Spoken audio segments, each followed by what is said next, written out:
Welcome back to HOA MMA. AJ, how's it going, man? I've been good. It's been a long week. It's been a very, very long week for me personally. But I can't lie, man. I actually just want to I want to get just right into it, man. Because boy, we Yeah. have a lot to talk about. A lot to Yeah. talk about on a crazy, crazy card, man. An insane card. Yeah, no, it's definitely worthy of getting right into it. No card this coming weekend, so we'll give our full attention to UFC 294. Good to be with you here today. Thanks to everybody who watched the last couple of shows. We've been doing pretty good on our views for YouTube, so shout out to you guys. AJ, let's jump into just right away the main event. Um, Islam Makhachev TKOs Alexander Volkanovski in dramatic fashion with that head kick that slipped over the block. Give me your thoughts on that fight and what that means going forward for Islam and Volk. I think now we have no doubt that Makachev is the best fighter currently. Like, I don't think there is any kind of debate on that.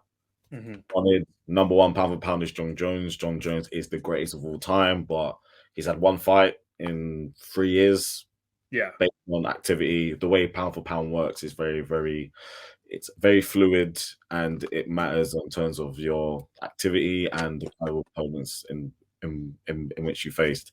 Islam on paper in his last three fights has beaten Charles Oliveira when Charles was looking like a very dominant champion and was ranked within the top four pound for pound. Mm-hmm. And now he's been Alexander Volkanovski twice in a row, which most people's eyes was the number one pound for pound guy in the world, even though he was ranked one in their first fight, number two, and obviously on the weekend. But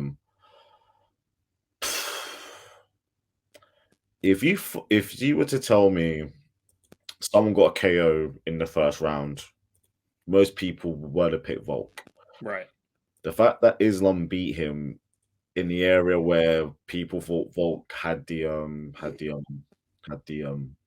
advantage on, and no, he did it because in the first fight he threw that head kick in the first fight Mm-hmm. when when he actually rocked Volk and like he was coming forward, he threw that head kick.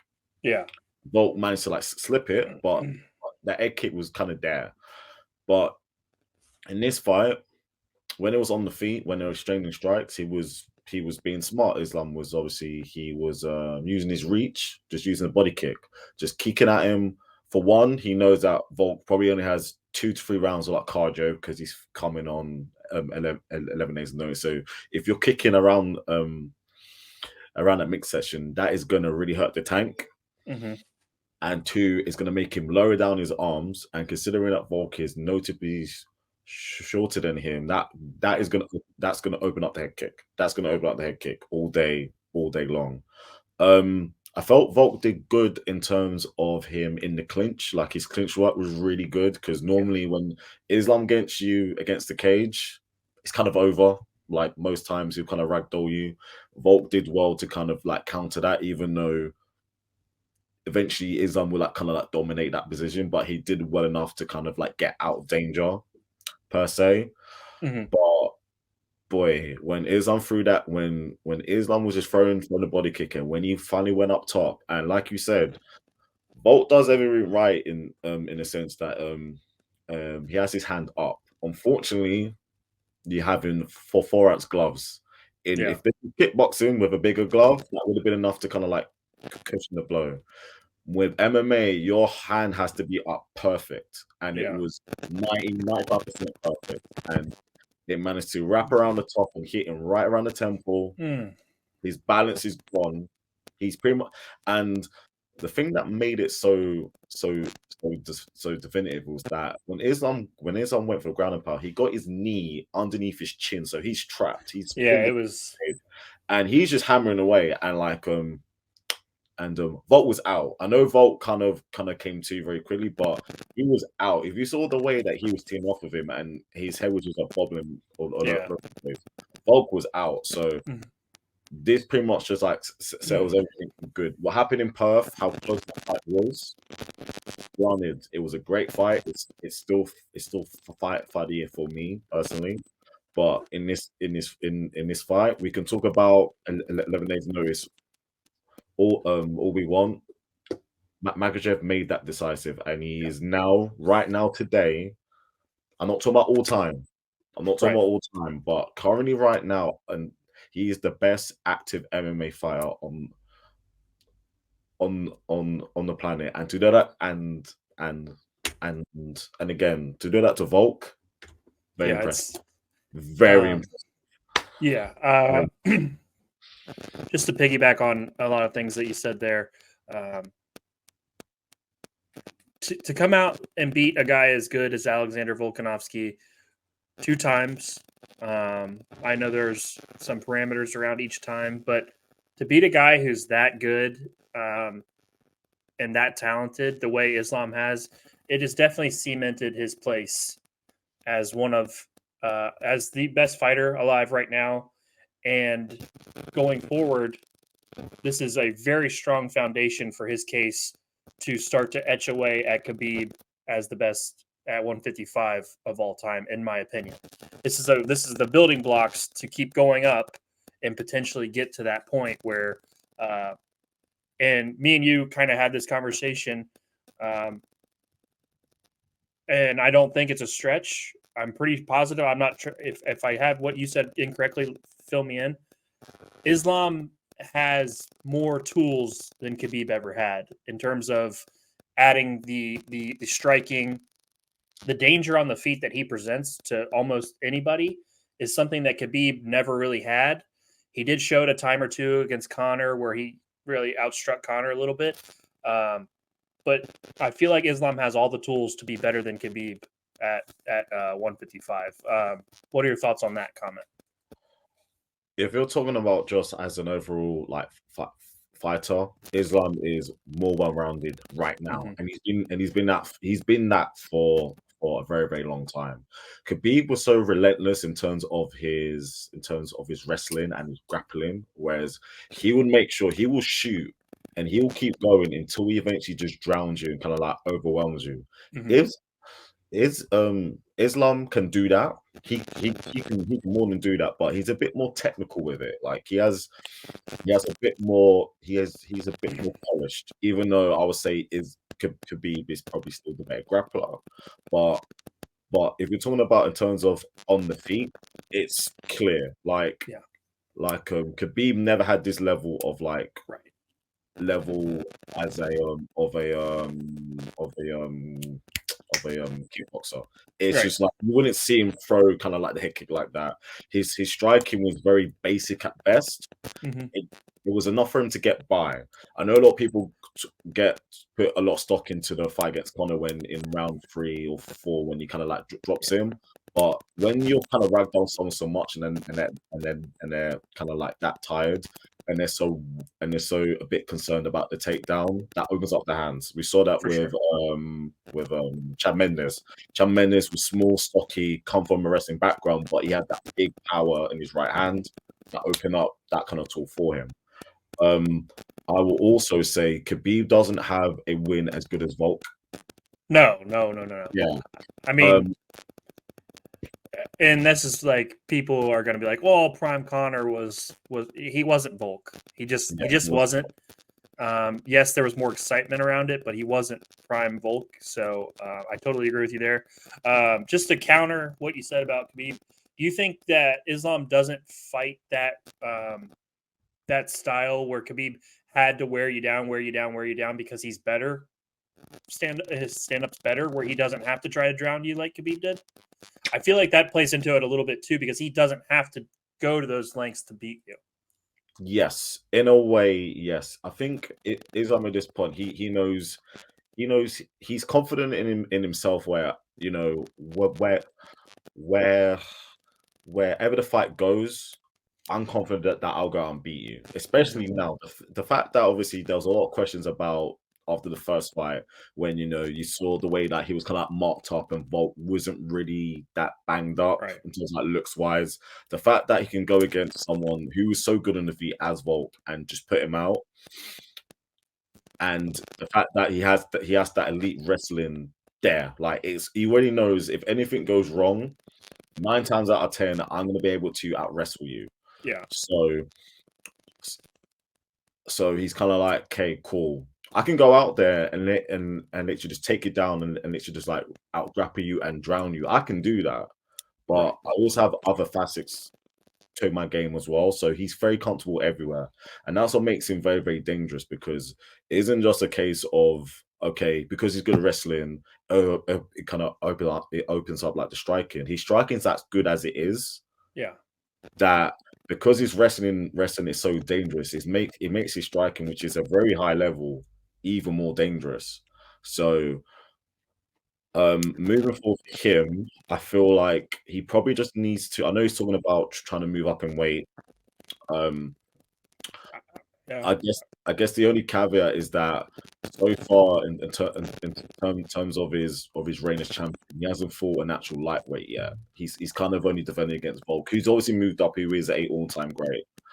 But again, the only problem is that the only other contenders right now is Charles, who is obviously already beat, who is originally meant to fight, Mhm. and Gaethje, who's already had 2 shots at the belt, trying to get a third one. I know that he's got the BMF and he's coming off that big win against Dustin, but it's kind of like there isn't any new blood, because all Yeah. of the upcoming 155 pounds, they haven't answered the call yet. The only one who's done it has actually been Islam. He's the one who's really managed to break through yet. Everyone else of his like contemporaries per se haven't really break through yet. So it'd be very interesting to see what happens to him moving forward. I do feel like he's kind of come out of Khabib shadow already. Yeah. But if he goes up, if he moves up to 170 and wins that second belt, It's that changes everything. it's a yeah.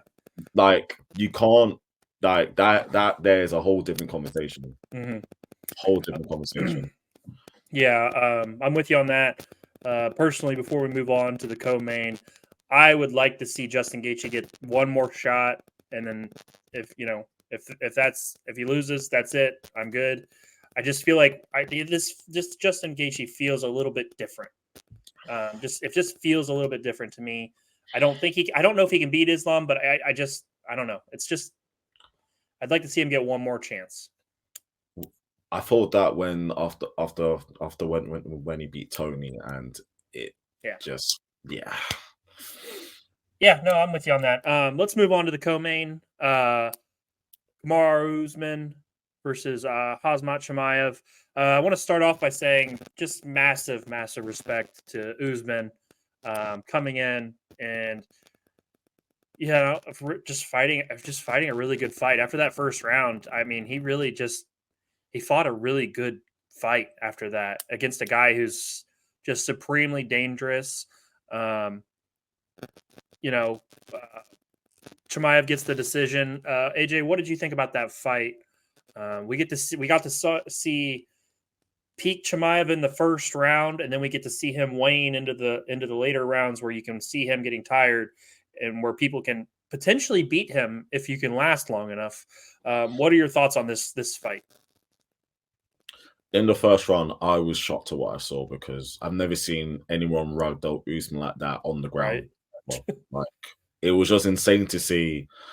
It was, we always kind of thought, if them two fought, how good is Chimaev in terms of grappling, because he hasn't fought anyone on his level within the UFC so far. We know back in the day he fought against Ikram, who looked good, but we'll go to that like a little bit later.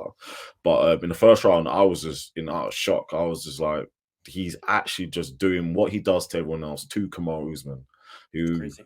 to then only one other person has managed to take him down, which was in high altitude. Yeah. All right, so crazy. Round two, you can kind of see he kind of took a round off. He wanted to kind of you can tell he was tired. You can tell like he went at 100% in that first round. He couldn't. He kind of thought, okay, I can maybe get Usman out of there, but Usman's tough. Usman Yeah, looked good in round two, and I was quite impressed with how he was actually better on the feet. He was better. he looked Like good. His jab is crisp. whenever them two traded, you can tell like he was winning Right. those exchanges. So even though Islam did get the takedown in round two, but for me it came too late. Like Yeah. that takedown came a little too late, and he didn't do much with it as well to say that kind of would go and swing him the round. Round three, Usman looks good again, just on the feet, but Shemaev has, I think, him taking that round off and having that minute to kind of like take a deep breath and kind of just compose himself gave Hmm. just gave him enough juice in order to go and take him down. You know, he dominated like the grappling Yeah. easily.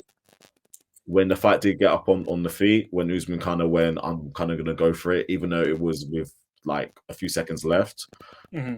We knew that he probably didn't have enough to attach that clipping because even though Chimaev is there to be hit, if you be able to actually like trade with him, he does have a chin, like because Yeah. Gilbert Burns hit him with hell, and he managed to obviously stay basically in there. As good as an impressive performance as it is from obviously both guys, I do have questions for both. Hmm. The one for Kamara is, does he feel like does he feel good enough about his performance to kind of say, okay, let me try and make a run at middleweight?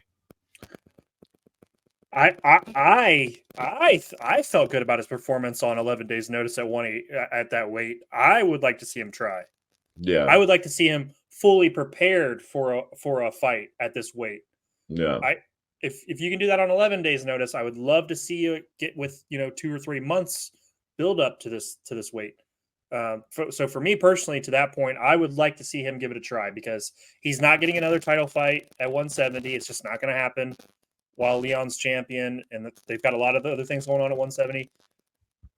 This to me isn't a bad loss. This is a test the waters loss. Hey, I can hang in here with a guy who everybody thinks is a future champion. Let me give myself the full time and really adjust to this weight. So for me, to your first point, I would love to see him try. Now go ahead with your second point. And so, and I do kind of agree with that as well. I know that him against Rob would be an amazing fight. Him against Rob Whittaker would be an That'd be exciting. absolute exciting, and it'll make sense. It will just make a lot of sense in that. The questions I have about Hamza is, we need to see you over 5 rounds. We have to see you over. We have to see you over 5 rounds because I don't as think yeah, I don't think he uh, wants to. as good as he is, he could be capable of just getting people out within 1 or 2 rounds. But eventually, you're going to face against elite. If you're going to be fighting for the belt, and I know a lot of people are saying, Strickland's currently currently like the champ, and Yeah, in terms of like matchups, Islam should kind of like eat him in that because he should able maybe. just to like ragdoll him. But if he isn't able to get anyone out in terms of that higher tier within the first 2 rounds, when it comes into rounds 3, 4, and 5, if he's going to be that tired against people who are like used to fighting like 5 rounds, he's going to be in trouble. He's Yeah. going to be in trouble if you burn yourself out that very early. It doesn't matter how basic good you are. You're eventually, if you're as good as we all like think he is, you're eventually gonna get against people who are just as good as you, who are gonna have Mhm. who kind of know how to pace yourself a bit more. So I know most likely he's probably is gonna face against Sean Macy Yeah. next, but I'm a little bit hesitant to kind of really crown people if they haven't gone through 5 rounds yet. That's It's fair. don't get me wrong. If he goes out there and literally smokes Strickland in rounds 1 and 2 and literally just ragdolls him, granted, fair enough. But eventually, you are gonna run into someone who's gonna be able to push you, Yeah. and um and and we can see on the feet if you if you get him to fight wild with you and swing with you, Hamza is there to be had. So Yeah, it's gonna be interesting to see how he looks move forward now because obviously now point he's now beat Usman. Once you yeah, beat someone that good, you're gonna get right, nothing but sharks from now on. So it's either gonna be now or never for him. for sure. Um, I do want to say, and I think this was a good point by you. If he can't get Strickland out in those first two rounds, as good as Strickland comes on in the the third, the fourth, and the fifth, and as hittable as Chimaev is, Strickland could put on a clinic potentially if he wears himself out in those first two rounds with the hands. I, I, I, in my mind, I'm like, yes, Chimaev wins that fight, but I feel like Strickland just changed things when he beat Izzy. I just feel like something in my head. This guy is dangerous. Like if he fights and it lasts longer than it should, Strickland could start really piecing him up and really adding a lot of damage on to Chimaev late. I think that's an interesting fight now that we've seen Chimaev get touched up a little bit by Usman and some other guys in those later rounds type situation. Um, AJ, let's keep going though. Tough night for Johnny Walker, a guy that I've not been a fan of, but after this past weekend, I really felt for the guy. Took an illegal knee, and we had some inexperience from the ringside physician, asking him just kind of rushed him into these questions, and it didn't sit great with me, and I know it didn't sit great with you. Um, you know if somebody asks you where you are and you're in Abu Dhabi and you say you're in the desert, I don't think that's the wrong answer. He's just trying to get the doctor out of the ring and get back into the fight. He's just trying to move the process along. It's not a geography lesson, Um, It's I felt really bad for Johnny Walker, and I didn't feel bad for Ankalaev for throwing the knee, but I feel bad because it feels like he's kind of cursed at the moment. Like he just he is. keeps going He's through weird shit that happens in the octagon. And Uh, I just wanted to talk about that briefly before we, sum up some of the other parts of the card. it was I just couldn't believe it. It was just like because before Ankalaev like throws the knee, you can tell like he threw the knee like one or two times, and he was going to throw it again, and you kind of knew if you throw it now, you are going to get docked. Like Hmm. it's going to get docked, and everyone can see it. Granted, if you're I'm not the one inside the cage, adrenaline kicks basically in. It's all good seeing it from the view. Um, of your TV. But when you're in it, I'm guessing you're probably not thinking that way. You're just thinking, how can I put damage? I've got him in a position. How can I put damage? How can I just finish the fight? You know? And he throws the knee, and Hmm. immediately I'm like, he should, Yeah. and then the doctor already was very crestfallen as it is because remember against Victor Henry and Javed Basharat, like he's saying like, oh, he like Henry got kicked in the balls, Yeah. and the doctor's saying no, you didn't, and it's like, yes, he did. Like it's very clear he did. We've Yeah. seen it, and he knows it. Like a profile would not basically fake getting hit Right. like they just wouldn't like this basically isn't the WWE. This isn't like Eddie Guerrero trying to like fake to trying to get like Right. the DQ. Like these are pros. Hmm. The fact that happened earlier in the night was was a bit it's a little bit of a very crap way for you to go out there. The fact that it came out again, everyone kind of knew okay, potentially like some BS is going to go on. Yeah. Johnny Walker Johnny Walker doesn't speak English as his first language. He speaks it Right. very well. He's very very fluent, but it Hmm. is his first language. He's in the middle of a fight with thousands of people around him, lights everywhere. If he's able to just to give an answer which kind of shows okay, he's aware of kind of like where he is. Cool. He said that he is obviously in the desert. He is in the Middle East.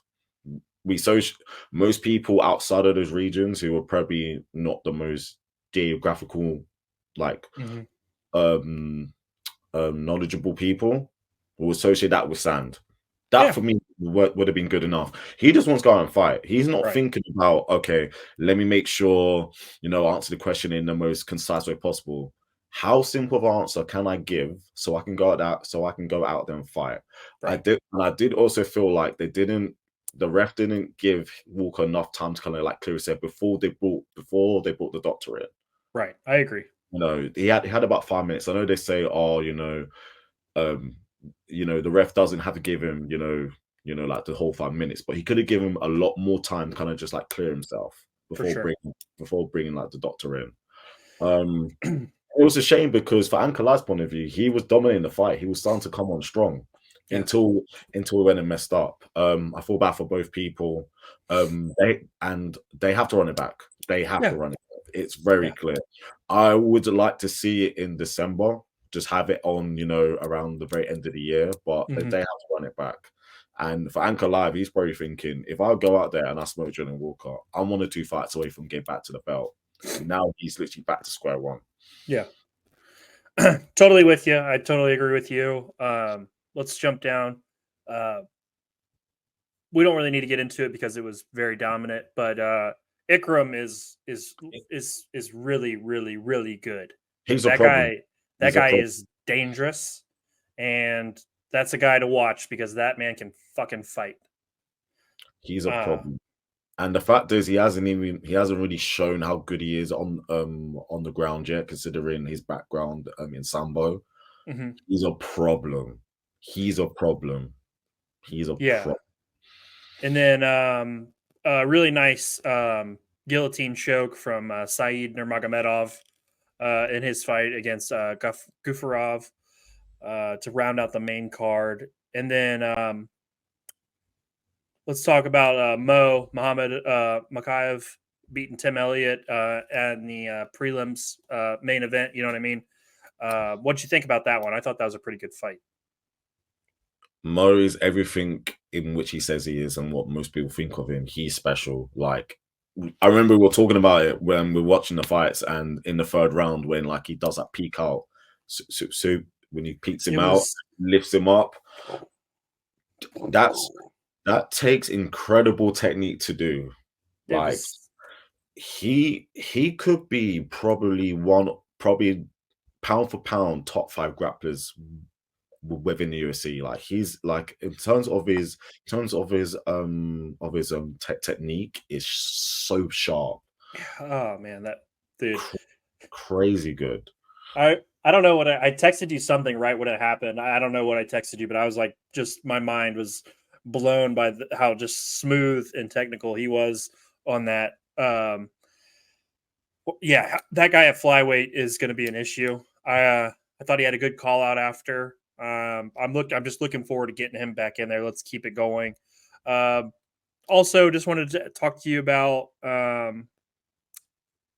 how about Mike Breeden, the way he came back in that third round to put down Jubilee, the way he was like mentally and physically intimidating Jubilee, and he was just overwhelming him with the way he was in that third round to come back and win that fight. Did you get to see that third round and the way he just overtook him? It was insane. The way I haven't seen anybody fold the way Jubilee folded in that third round from just the mental stress of just it was overwhelming. It was insane.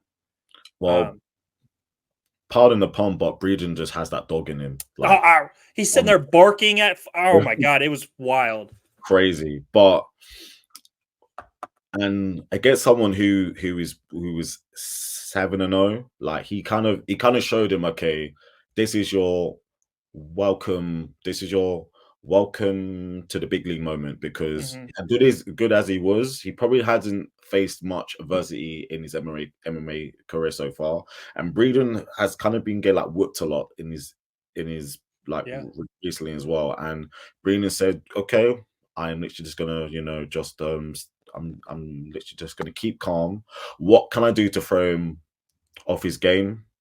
He did that. He did all the barking. He came forward, and then he just caught him. And when he Yeah. caught him, he literally folded him. Like It done. was He was done. it was Very, nasty. very impressive from. from him. But I need to talk about my guy. Yeah, let's get in. I was just about to ask you about your guy. Go ahead. Arapudin Magomedov is going to be a lot of people's new favorite 185 pounder because boy can he fight. He is exciting. He is exciting. He needs to work on wrestling for someone who Yeah, comes from Dagestan. The fact that Bruno Silva can actually like take you down is a little bit concerning, but right. even then, even when he's literally on his back, he's throwing those mean elbows. Like Hmm. he was winning on bottom. Yeah, Not no, not he's not when the guy if you get taken down for that long, you're not gonna win the round. He was literally throwing those hellacious elbows, and his kicks are mean. oh He's a very very exciting, and I look forward to seeing him fight a lot more moving forward because yeah he was apart from him getting apart from him getting like probably like a finish, he's mhm. every bit as if you've watched his fights before, he's every bit as advertised, and Yeah, he's gonna be very fun to watch. He's gonna be very very fun to watch, for sure. and there's a lot more fun matchups for him moving Yeah. forward. So very very impressive by him. Yep, definitely agree with that. Last thing I want to talk to you about before we move on in this card, um, uh, Victoria Judikova. She's what 8-0. But the main thing that came out of her fight was she fought with a staph infection on her ass. I didn't know. I didn't know you could do that. That's It- painful, man. no, and it's even more impressive that she won. And like, but I didn't think you could do that because of how infectious staph is. I thought that would be not possible Unless in terms of health. unless because it wasn't in North America, Okay. maybe over in like just in like the different regions of the world, they may have a bit more like leniency towards it, maybe. But I mean, credit to her because Yeah. most people will just be like, if I've got that, I'm not fighting.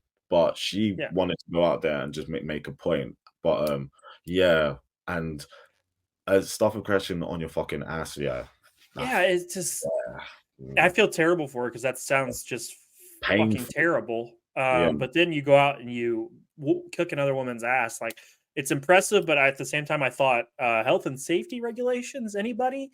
Um, yeah. So I just wanted to touch on that because I thought that was very strange. AJ, what would we don't usually do this, but how would you rate UFC 294 before we get out of here today? I give it, I give it an 8. I give it an 8. I will say the main and the co-main were like basically just like knocked it out the park.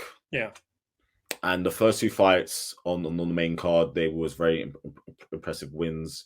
Johnny Walker and Ankalaev, the Frasco, that kind of really like dinged it a bit. for sure. Um, the prelims were like really good. I You- thought That so. Yeah. that had their moments, but it kind of like in the middle was a bit yeah, and Okay.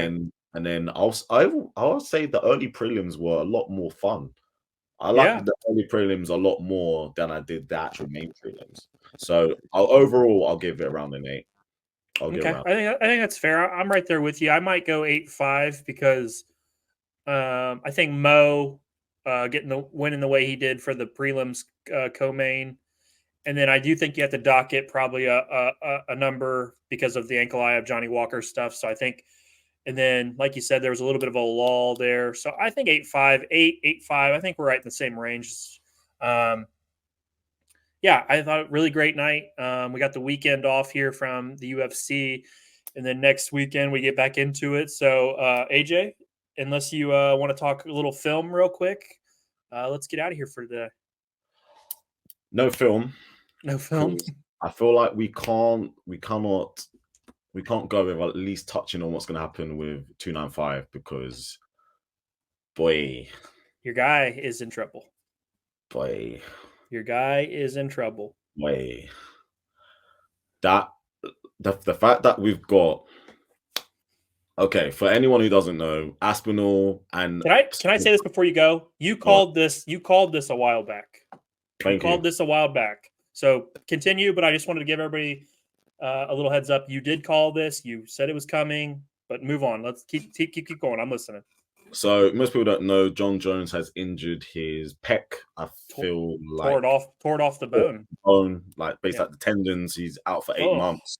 Bad injury.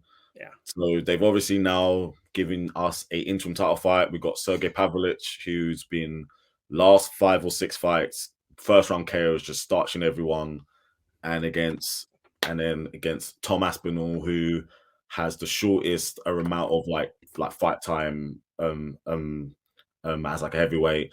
These two guys do not stay around. These guys like to get people out quick, and they're gonna clash. I called it a while back that eventually they will fight for the belt. I thought maybe a vacant belt after what happened if John and Stipe were to obviously fight. It's been moved a little bit early. We're going to get an interim heavyweight champion until obviously John comes back. The fact that we're basically going to get those two guys who kind of are very very quick finishers as a co-main, along with Yuri against Alex Bahia, and we know how those two guys kind of like to fight. I can't remember the last time there's been as a exciting main and co-main in terms of explosiveness, Yeah. because I can't see any both of those fights going across like 5 rounds. They might not That's go 5 total. exactly Like period. Like there may be a case where across both fights it could be like half a round in terms of time gone, yeah. because all 4 guys can basically put each other out like that. I can't wait.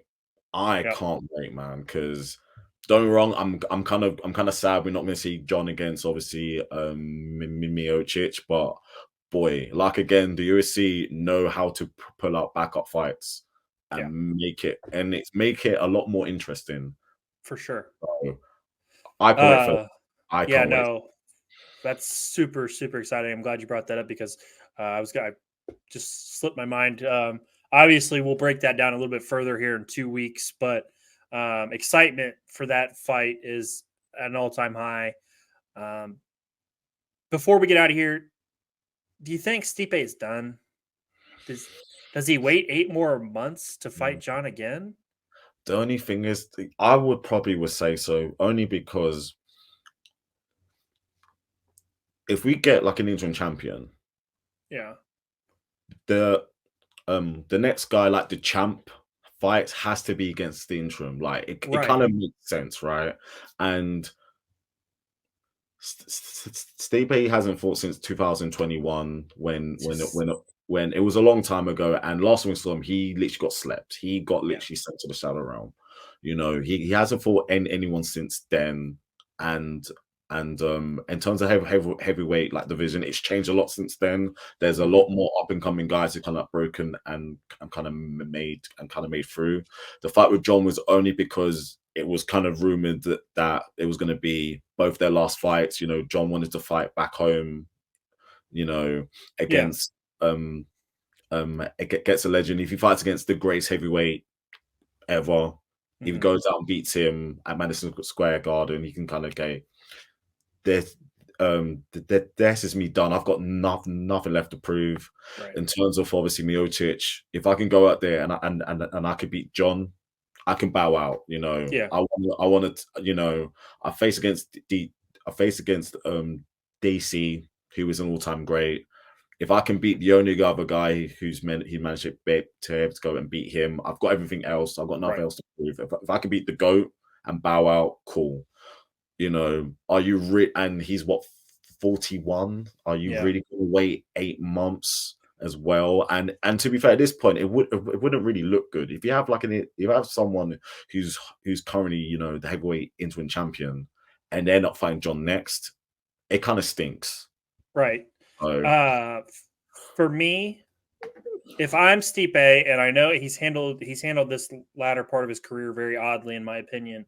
If I'm Stipe, I show up to that fight on Madison Square Garden, and I go into the ring and I face off against whoever's in there, and I I just there's nothing else. Like what you just had a title shot. You didn't want to take one of these two young guys on when John got hurt on short notice. Show up, step in the ring. You can't wait 8 months for John. It's over at that point. It's probably been over, but this is your last hurrah right here. This has to be it. Could you imagine if Stipe went out and beat one of these young studs? That's a massive win to potentially end his career. I don't know. For me, I don't think he'll be there. He'll probably be at the fire station. I don't like the way he's handled the end of his career. And as an Ohio guy, I've been a fan of him for a long time. It's very odd. But if I'm him, I'm showing up to Madison Square Garden. I'm calling one of the winner out, and I'm trying to fight them in 3 or 4 months. And that's the end for me. I don't know. What do you think about that? Yeah, it's just also for me that like since 2021, he hasn't fought any contenders. He hasn't Exactly. fought Yeah, I don't. any like we've look what happened on Saturday. Usman, a long dominant champion, probably the second greatest welterweight ever. On 11 days' notice, he's facing against an absolute killer Mm-hmm. upper weight class. Like we Max Holloway, ever since he lost the belt against obviously for Volkanovski, he's been active. He's faced against every up and comer. Rob, ever since he lost against Izzy, he's answered the call against every guy they've tried to put in front of him. Right. And it kind of feels like, when it obviously comes to Miocic, he kind of feels like, if I just sit out, I know I'll eventually get a title shot. Yeah. It doesn't work like that, because to be fair, if John never wins the belt, he probably doesn't come out saying, I want to come out and fight. He Right. probably wouldn't fight Gon. He wouldn't fight Aspinall, Pavlovich, Almeida. He wouldn't fight any of these guys. It's only because obviously John's won the belt, and you can sell it as the greatest of all time against the greatest heavyweight of all time, and it's Right. probably going to be both you guys like last fight, and it's like a big payday, and it's also against like a massive name. The fact that we haven't seen him fight in 2 years, and if he was to fight against John, that'll be until 2024, which is going to be like 3 years. It Yes. doesn't make no sense. So I would rather it will kind of be a bit more appeasing if he was to kind of say, do you know what? I can't really wait too long to fight John. I'm probably going to be 41, for 42 by then. I'm going to be a bit too old. Mm-hmm. Let me just bow out, and we can recognize him in, okay, even though last time you saw you fight, you got absolutely slept. It's been a long time. We're going to remember you as the greatest heavyweight Yep. we've I seen. think that's good. Just bow like that. Also, it sets up a better fight for John, in a sense that you're going to face against, the greatest of all time, against the best up and coming heavyweight now, and that could be a potential passing of the torch moment, For sure. and that could be huge. Because if Pavlovich or Aspinall goes out and somehow beats John, that's massive for them, Your and that, your your career's pretty much made at that point. yeah, you're pretty much made at that point. And if John goes out and beats them, he shows, okay, I've been out for a long time. And with all these great up-and-comers coming up, and even though they're very talented, I'm still the guy, and Yeah. this is why I am the GOAT, and he can bow out. Yep. I think that's perfect. Yeah, That's a perfect end to this episode, AJ. Appreciate your time today. appreciate you, We man. we will be back next week to talk Lewis and Almeida, their fight night card. Hello. You guys enjoy your weekend. Thank you everybody who's watched, liked, hit us up on Twitter. We appreciate you, and we will see you next week. See you HOA soon. MMA Out. out.